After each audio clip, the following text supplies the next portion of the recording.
A intubação ela é muito importante, mas o processo de extubação também é. E um outro profissional deve entrar em ação. Nós estamos falando do fisioterapeuta, mas é claro que por causa da pandemia da Covid-19 é muito necessário que uma série de cuidados sejam tomados para garantir a segurança dos profissionais. É sobre isso que a gente vai conversar agora. A Betânia Souza está ao vivo aqui com a gente. Boa tarde para você, Betânia. Boa tarde, Roger. Boa tarde a todos. Com certeza é um procedimento bem delicado que é feito pelo fisioterapeuta, também conhecido como desmame. Sobre esse assunto a gente vai conversar agora com o coordenador da fisioterapia aqui do HGP, o Valdir Cleito, que vai poder falar mais para a gente como é feito esse procedimento, conhecido por vocês como desmame. Muito boa tarde para você. Boa tarde.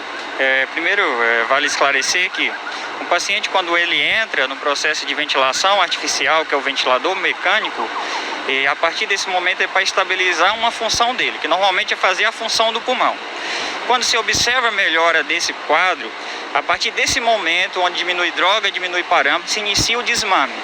Até a última fase, que é a extubação, que é o processo de retirada da cânula endotraqueal.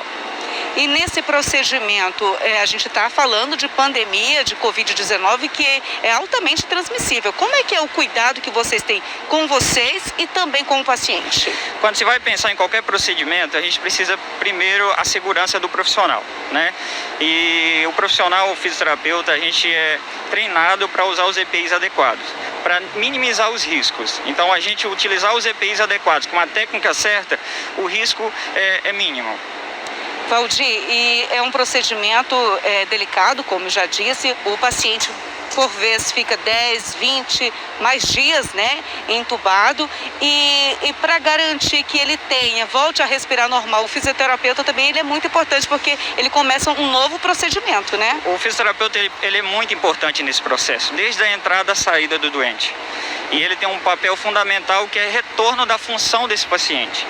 Retorno da função respiratória e motora, para readaptar a função normal de vida diária dele. E aí ele vai ter um acompanhamento com o fisioterapeuta, que ele vai determinar todas as condutas e técnicas adequadas. É um período que pode ser prolongado? Vai depender de cada caso, de cada doente e o tempo de internação dele e o grau de lesão que ele teve.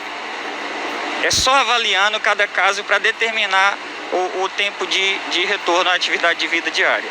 Agora, pelo tempo que você já tem visto aí os pacientes com Covid, há diferença dos outros pacientes que estão na UTI em relação a esse processo respiratório? Há uma diferença, sim. Os pacientes normalmente de Covid, ele traça por uma perda de força muscular mais preponderante, mais intensa. Então evidencia mais ainda a importância da fisioterapia no processo de retorno, dele retornar à função motora para desenvolver as atividades diárias. Sem isso, ele pode ter sequelas? Sem isso, ele pode ficar com sequelas. E também pode aumentar o risco de retorno. Porque se eu não tenho uma função pulmonar adequada e eu não tenho uma força muscular adequada, eu fico mais propício a retornar a processos infecciosos e retornar ao hospital novamente. Ok, então, Valdir, muito obrigada pelos esclarecimentos aqui com a gente no J1. Obrigado.